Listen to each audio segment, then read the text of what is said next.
difficult to measure, but it's nice to know that there's someone I can share everything with.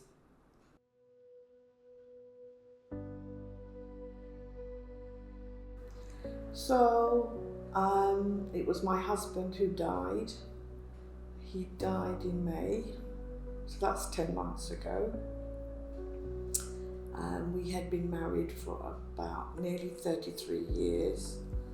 We were a team, and I thought we shared everything, but he kept that part of his concerns and his worries to himself.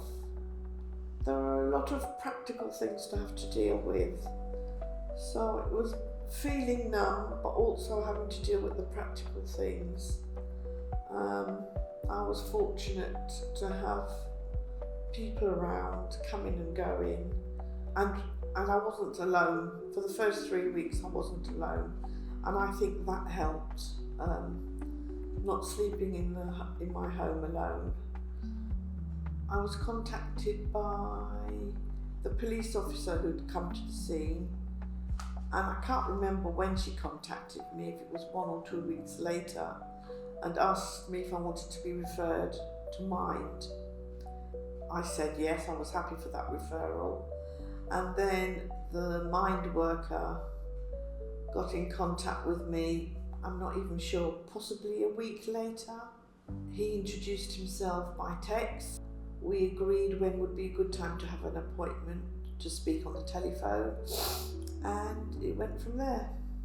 It felt a safe space to talk, and he explained clearly that he was not a therapist, but he knew a lot about the subject and things concerning this situation, and his knowledge, I found, was very useful.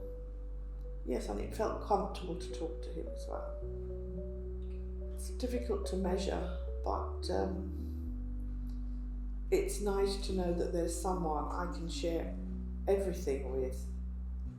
If the support worker had changed the frequency of the telephone calls to bigger gaps, I think I would have found it very difficult. So he's been very flexible, and he's also reminded me a number of times that I could call him in between appointments if something came up. So yeah, it's been fine, it's been very good. Well, I participated only about a month ago with peer support, and that was like a team meeting, and there were 2 other people who'd lost their loved ones. I know that there's definitely a benefit in having that release, in crying and talking about it, so I feel it's a process that I'm going through, and if I cry, I cry, whatever the situation. It depends, because I'm not sharing the cause of death with everybody, so I would have to decide if I was going to share my story with that person. But I would probably say to them that I've got an understanding, or some understanding, of what they're going through, but my situation could be very, very different from what that person has experienced, and their journey to reach this point. So I think people should be reminded that when it comes to mental health services, even if they don't feel that they want to take up the offer, that it's there for them in the future, and that includes years ahead, because everybody's so different. They've got different attitudes towards mental health services, and it depends what they've experienced before, of course. That's the message I would give, is not to feel the door's closed because you've said no, but the door, I would like to think, is open at any stage.